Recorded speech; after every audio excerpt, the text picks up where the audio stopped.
Okay, everybody. So what happened yesterday? What happened with the hashtag force to vote? Well, it started out, AOC, Cori Bush, and Barbara Lee for Congress all did not vote for Nancy Pelosi as Speaker. They didn't say anything, and so we all thought that they were withholding their vote. And it turns out they weren't, because, boom, and now they all voted for her. So every member of the squad voted for Nancy Pelosi. The only people who didn't vote for Nancy Pelosi were corporate Democrats. Blue dogs and people like that. Though they were able to withhold their vote from Nancy Pelosi. The squad who ran on withholding their vote from Nancy Pelosi and forcing a floor vote on hashtag on Medicare for all. They ran on this. The time came they could do it. They didn't do it. They were the only ones who didn't do it. Corporate Democrats voted against her. So Pelosi reelected Speaker despite narrow majority.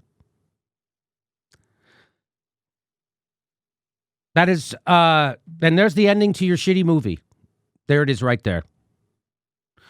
I said shame on the House progressives for not fighting for force to vote and Medicare for all. What is the point of voting for progressives inside the Democratic Party again?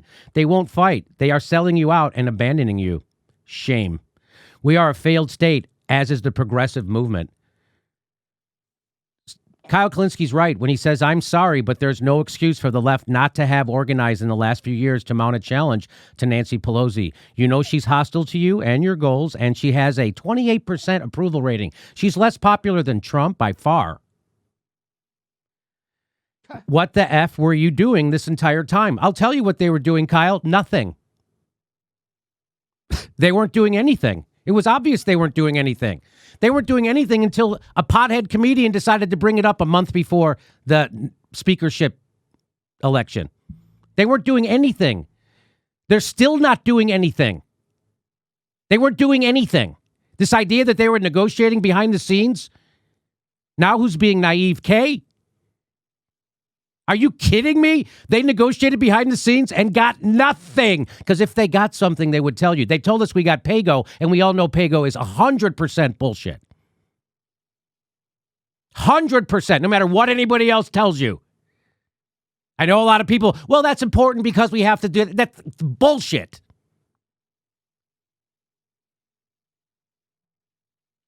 Don't listen to those people who tell you PAYGO was important. It's not fucking important. That's a self-imposed rule by Nancy Pelosi, and they could have told her get rid of that, and that could have been all. They could have did all of it. What is the point of getting rid of PAYGO if you're not going to have a floor vote on Medicare for all? There is no point. There's no point. And guess what? Nancy Pelosi loses the speakership. The Democrats lose the speakership in 2022 because Joe Biden and Nancy Pelosi are the face of this party, two of the most hated politicians in the country. They're going to get wiped out in the House. And PAYGO rules get lost anyway. The Republicans rewrite all the rules. Yes. This is ridiculous. Anybody telling you that PAYGO is a win, that is ridiculous. That is a diversion.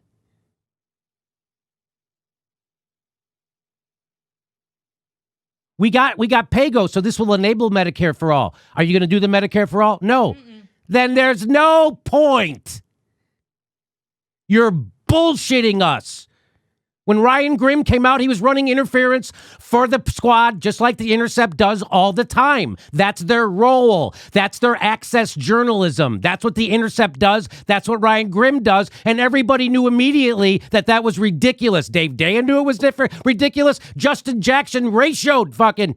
Come on. Everybody knows that's ridiculous. Anybody who's trying to tell you that means something is not being candid. They have another reason for telling you that.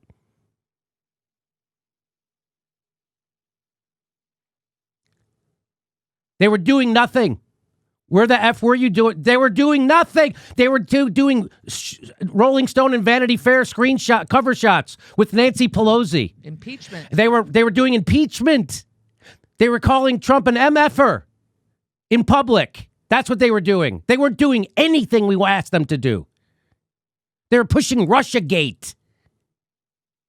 That's what they've been doing.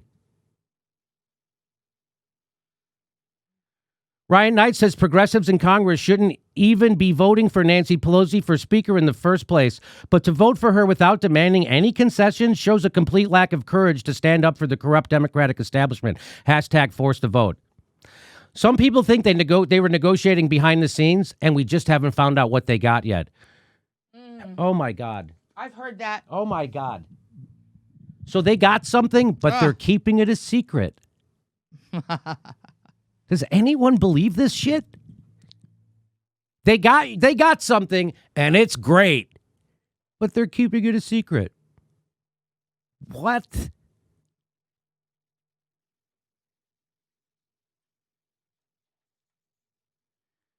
Here's a guy, I'm on my way to admitting patients this afternoon. This is a reminder that many physicians, nurses, and other healthcare workers think Medicare for All is needed now more than ever. Forced to vote, for crying out loud. This physician can't say it enough. So Cenk Uygur would tell that guy he doesn't understand how politics works, this doctor. I'm from a town hall around the corner from Mark Pocan's house right now with some other activists from the People's Party and our Wisconsin Revolution speaking out about leveraging progressive power when we actually have it. It's cold, but worth it. Right on. That's activism. Politicians like Representative Mark Pocan may see Medicare for All as a campaign slogan to run on and then discard at the first opportunity. But for my friend, it has always been a deeply personal issue, as it should be when 70,000 people die a year from lack of insurance. Read her sign. Her sign says, Representative Mark Pocan, my father died from lack of health care. Will you fight for me? That's what her sign says. Her dad died from lack of health care. Will you fight for her? I'm sorry. Cenk Uygur and the Justice Democrats will tell you now is not the time. That's what the Justice Democrats just told you, and Cenk Uygur. Now is not the time. That's what every one of them did. They told her, now is not the time to fight for your father. They canceled her. They're canceling us. They're being hostile to the movement that got them elected. They are committing violence against the people of America by denying them health care on purpose. They did that on purpose for their own careers. And if you can't look at a camera and say that, then you're not being candid.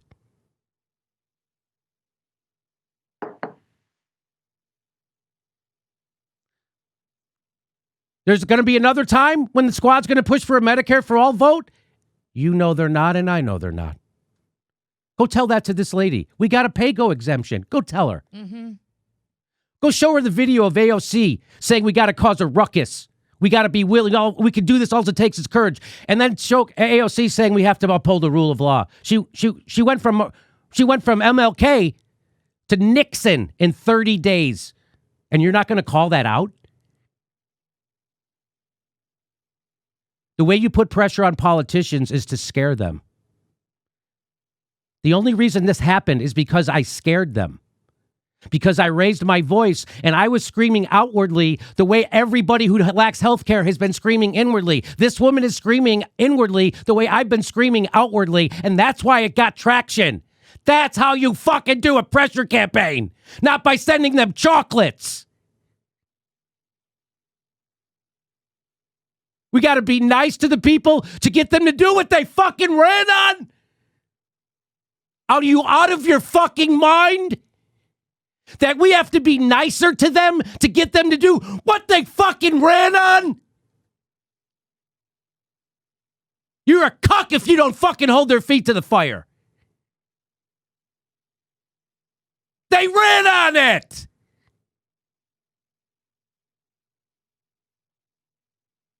The DSA, it's in their goddamn fucking manifesto that this is the centerpiece and they wouldn't get on it. Shame them. That's what fucking works. Do you think this happened because I was fucking nice to them? No, it's because I finally started holding the Justice Democrats to account for their bullshit. That's why this happened, not because I was fucking nice. And that's what's wrong with the left. They're a bunch of fucking mealy-mouthed, spineless pricks who don't do a fucking thing. The moment came and they did nothing. And they sold you out for their careers. I don't care if they don't take corporate money. They are a brand. They are a celebrity fucking brand. They sold you out for their own careers, their own celebrity brand, and their own fucking protection. That's what they did. What is the point of voting for people who don't take corporate money if they fucking go along with the people who do? There's no point. This is a failed experiment. This is a failed experiment. If you don't recognize that the progressive movement is unbelievably fucking decimated, and that they won't even fight a little,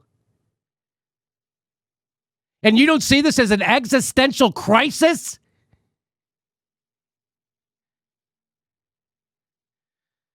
The squad agrees with us, our policy positions, but when they won't do anything to implement them, it doesn't fucking matter. When Ro Khanna comes on my show and says, I think we should force a vote for Medicare for all, and then a chance comes up to do it and he doesn't do it, it doesn't matter that he says it or agrees with my position, does it? No. In politics, the only thing that matters is the outcome. It doesn't matter how the sausage gets made. The outcome is what matters. I don't care. The road to hell is paved with good intentions. And if you're not willing to threaten the Justice Democrats and scare the shit out of them, they're going to do exactly what they just did yesterday. Sell you out for their own celebrity and career, which is what happened.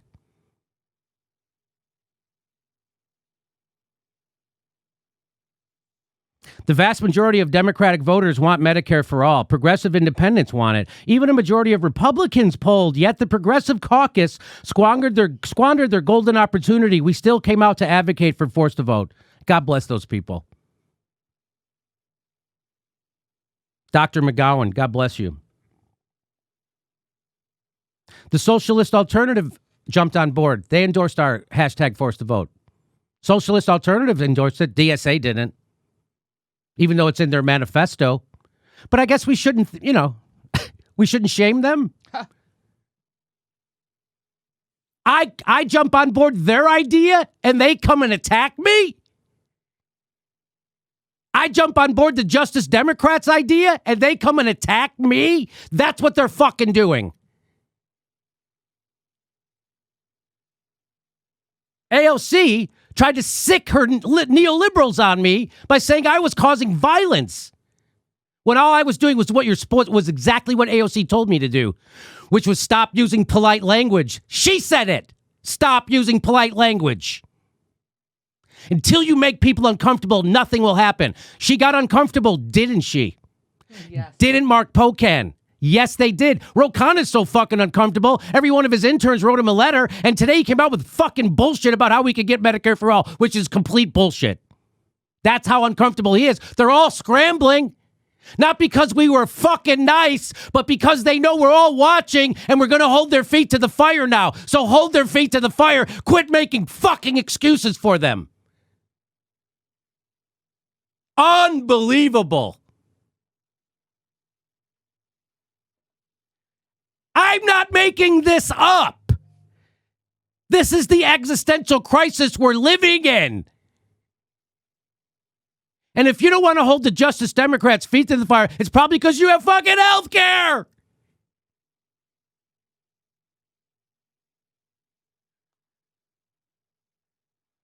Socialist Alternative endorses forced to vote.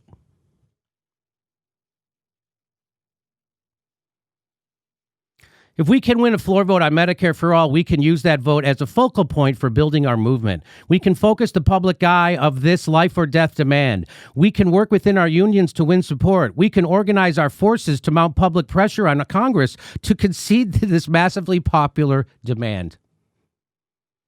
But we don't have the vote, some say. The corporate Democrats will block us. Then let them block us. AOC and other progressives should not be afraid to expose corporate Democrats in front of millions for what they are, servants of the status quo and enemies of working people. That's from the Socialist Alternative.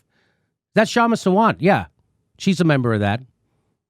Shama Sawant jumped on board with hashtag forced to vote. Yes. It's weird. She didn't take $20 million from Clinton donors or right-wingers. Isn't that weird? Our revolution... This is right from Seattle, the whole state, Our Revolution. This is Bernie's organization. They endorsed it. The whole Our Revolution, Washington. Members of Congress, we respectfully inform you that our Revolution Washington coalition supports forced to vote. If there has ever been a time that has magnified the failure of the American healthcare system, it is now with 40 years of failed corporate healthcare.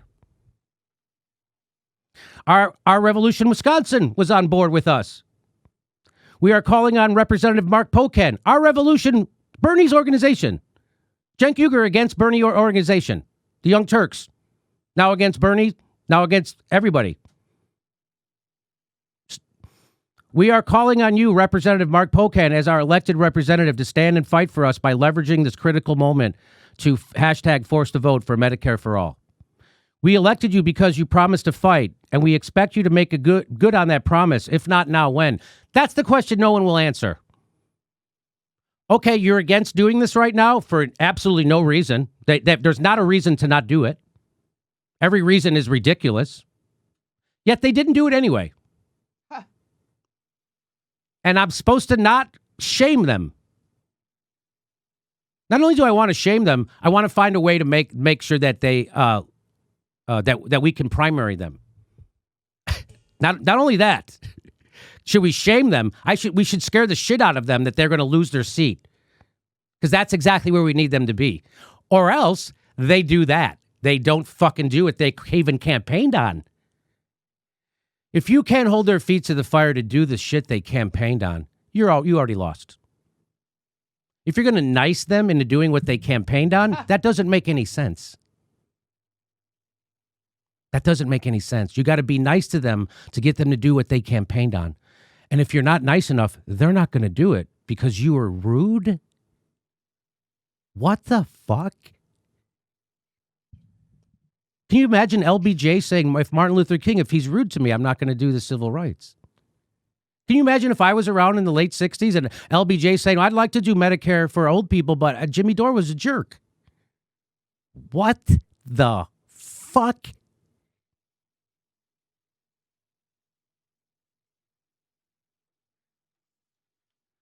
Whole Washington, universal health care. They're on board for whole Washington health care. They're on board. Statewide healthcare organization requests members of Congress to force the vote. There it is. Healthcare LA was on board.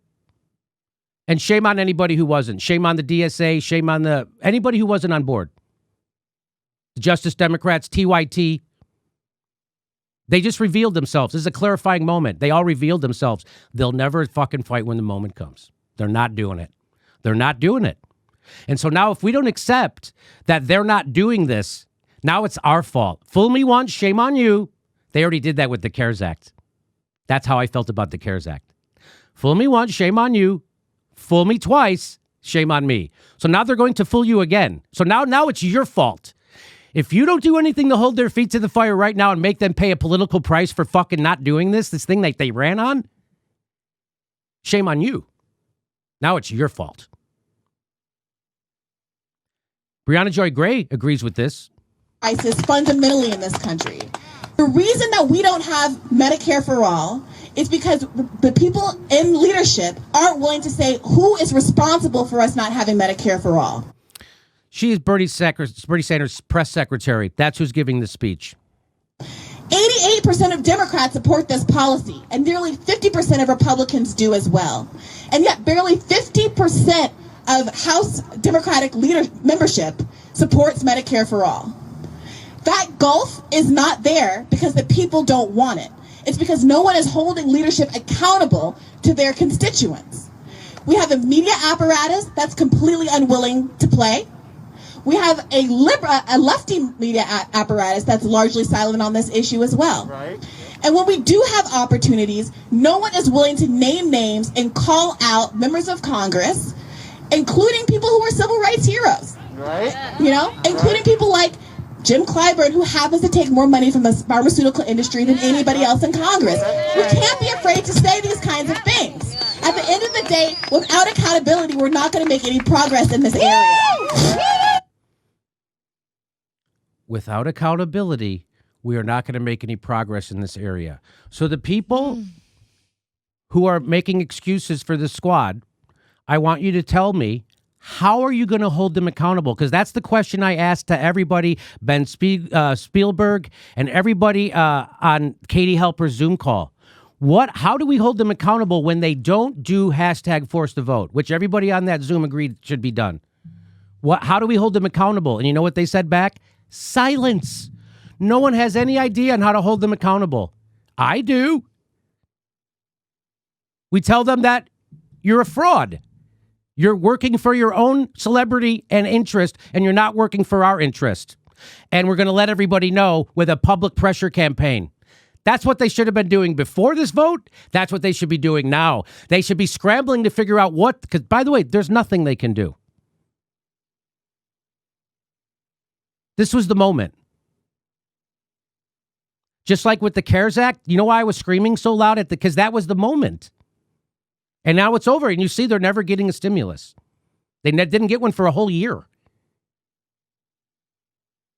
And that's why I was screaming then, because I knew that was it. That was the one time we had leverage. That was it. The CARES Act. That was our leverage. They all voted for the largest upward transfer of wealth in history and then lied to us about what they got at us. So that's why I was yelling so loud this time, because this was the one chance we had to get this. Because now it's over. And then in 2022, the Democrats lose the frickin' House. The Republicans come in, rewrite the rules. It's all over. Then in 2024, Joe Biden loses to a worse right-winger. We'll never get it.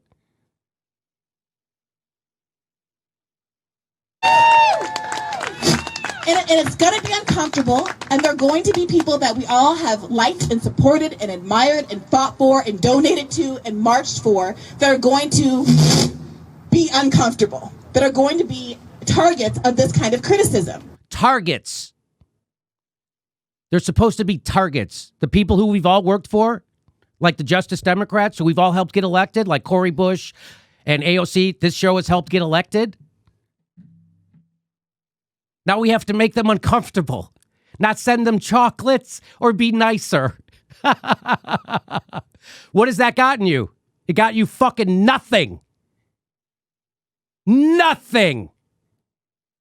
People who agree with you, it's gotten you nothing from them. Nothing. People who agree with you won't do anything. As they should be. They took this job because they wanted to be public servants, not because they wanted to be celebrity public figures. Yes. Yes. And it's going to be hard because they are beloved. And you are going to be vilified and called every name in the book. You're going to be Bernie Bro'd to death. It just happened to me. AOC Bernie Bro'd me to death. She said how she was worried that my words were violence and that I was too violent with her online. That's crazy. That's what they said about Bernie supporters and Bernie. That's what they did. And she's saying that's what the squad is doing to me. And all I'm doing is doing exactly what AOC said to do. Stop using polite language and make people uncomfortable. That's what she's saying. That she's saying to make AOC uncomfortable. That's who she's talking about. She's talking about the squad. People we've all donated to and marched for. That's who she's talking about. That there has to be a mechanism to hold them accountable. The mechanism I used was public shaming and a grassroots effort to force them to do what they campaigned on. But here's the thing. We've been through it before. We're battle-tested and thick-skinned. And most importantly, we know we all have each other's back. And that sense of solidarity is the most important and precious thing to me right. We have to have each other's back in the activist community pressuring politicians. We can't have the politicians back. You got to stop fucking doing that. You got to stop giving them the benefit of the doubt. How about you start with stop giving them the benefit of the doubt? That's what just because you know them personally. Stop giving them the benefit of the doubt. They should be worried that people are going to not give them the benefit of the doubt. If they know you're going to, then they're going to keep being shitty. We lost it. We're not getting fucking Medicare for all. I hope you're happy. We lost it. It's not happening. It's not going to happen now for, some people say 15 years. You know, I'll be 70 years old. I'll already be on Medicare in 15 years. I'll be on Medicare in 10 years. now. And I gotta say, just on a personal note, it has meant so much to me to know that there is so much real grassroots support for all of these issues that is bigger and bolder and stronger than any of the commitment that was given to any singular candidate or political campaign. The squad had no intentions of going against Mama Bear Pelosi, showing once again that you don't change the Democrats change you. Once a party of war criminals and corporate politicians, always a party of war criminals and corporate politicians. That goes for the fraud squad. That's Danny Haifong from the Black Agenda Report. Should the Black Agenda Report send a box of chocolates to the squad to ask them to do what they campaigned on? You think that'll work? Or do you think this is the kind of shit that works? When the Black Agenda Report comes out, and if fucking everybody else was doing this shit, that would work. But right now, they know they can count on half of the progressive community, at least half, giving them cover and excusing them and not holding their feet to the fire. And that's why they're acting like this. What they need to be is worried that people who are normally calm and collected are going to start acting like me. That's what we need to make them afraid of. Okay? This isn't a fucking Rubik's Cube. This is politics 101. Show me an example of where you niced a politician into doing something. Show me an example of when you were nicer and they came around. Show me. Show me. Where's that example? Where the fuck is it? Because I can show you a million examples where pressure works. There's no fucking reason to not do hashtag force the vote. Everybody knows that. Yet they didn't. Don't fucking make excuses for them. Now we will go back to the regularly scheduled tweets from the squad pretending like they give a shit while they support the oligarchy. And that's already happened. Mm-hmm.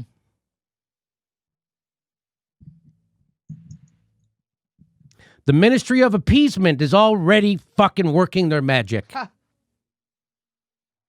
Graham Elwood says, good thing those strong tweets can be used for medical debt and rent. Hashtag fraud squad. I was lucky enough to have lived in AOC's district to vote her into Congress. I donated what little money I could. I volunteered for her as much as I could. I paid $30 for a poster that I put on my apartment door when I could have gotten it for free. Feeling betrayed.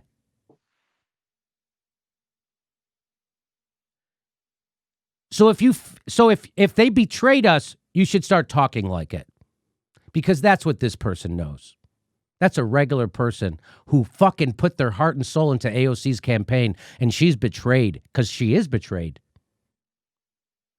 And when you fucking give them a pass for doing this, you're betraying her too. You're betraying her too. You're betraying all those people who believed in AOC when she campaigned. And when they did, you're betraying them. You're fucking smearing them when you protect the squad. You're smearing them. These are the people you are fucking hanging out to dry when you protect those people who just hung them out to dry. You're doing it too. Shame on you. Fucking shame on you. How you can look yourself in the mirror when these people are out there saying this and you're going to fucking give them the benefit of the fucking doubt. Shame on, how can you look yourself in the, how do you sleep at night? How do you sleep at night knowing this woman's out there? How the fuck do you do that? And you're going to go run interference for them? And you wonder why we live in a failed state? When you won't do the fucking bare minimum to pressure politicians?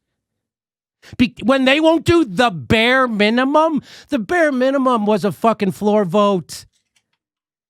That was the bare minimum we were asking for. They should have got everything else. They should have got everything David Sirota said on our show. They should have got everything Ryan Gribbs. They say they weren't even shooting for anything.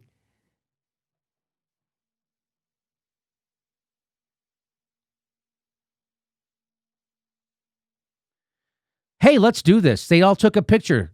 They all took a picture before they went in and sold you out. They all went in and took a picture. Let's do this, Rashid Tlaib. Let's do this. They're all posers. They're all celebrity posers who love the celebrity of who they are. That's their brand. And if you don't see that, fucking wake up, chump. Do what? Says this guy. Let's do this. Do what? Go vote for Nancy Pelosi. Wow. Looks like selling out to people is really fun. Today, the Fraud Squad showed us all why people don't fucking vote. This is what fucking suppresses the vote. If they'd fought even a little, people, you see what the turnout would be in the next election? Are you kidding me? This is why half the country doesn't vote. Mm-hmm. You want to hear what Marianne Williamson has to say about the Justice Democrats and the Squad fucking selling us out for their own celebrity and career and position? You want to hear what she says about it? She's not going to fuck. She's going to tell you the truth. So you had asked me what I thought about today, right? Mm-hmm. And my answer is that I think today was a terrible day. Terrible. It was a really terrible day. Really like terrible. Historically terrible day. I think that the next 2 years in the United States are going to be very significant in American history. And what happened today was such a cave. And even the people that we have been hoping they're going to go in there, how many times a day do we read their tweets? They're going there to fight for us. And we see their tweets of their new office door and they're going to fight for us. And today was a fold. It wasn't a fight. I don't know what day does the fight begin? Mm-hmm. How many days are you there before you start this fight? Because the first fight is with the corporatist Democratic establishment. And this is nothing personal about Nancy Pelosi. She's the first woman speaker. I have great respect for much she's done in the past. But what happened today was grievous. And I don't think that the Democratic Party has 2 years to prove to the American people that they will present a genuine alternative to the Trump-type forces. They have, I think, 100 days. Mm. And what was voted for today is same old, same old. The same old that lost us seats in the House. No company would thrive in this country that rewarded failed leadership the way the Democratic Party does. So I feel politically homeless today. I think a lot of people do. Mm-hmm. Politically homeless. The Justice Democrats, the Squad, they left us all politically homeless. That's where we are right now. Politically homeless. We have enough good tweeters. We need people who are actually going to fight for what they say they're going to fight for. Hey, everybody, this is the part where I tell you where all our live shows are, but there aren't any. And then this is why I tell you to join our premium program and get extra content, but nobody's got a fucking job. So just enjoy the video.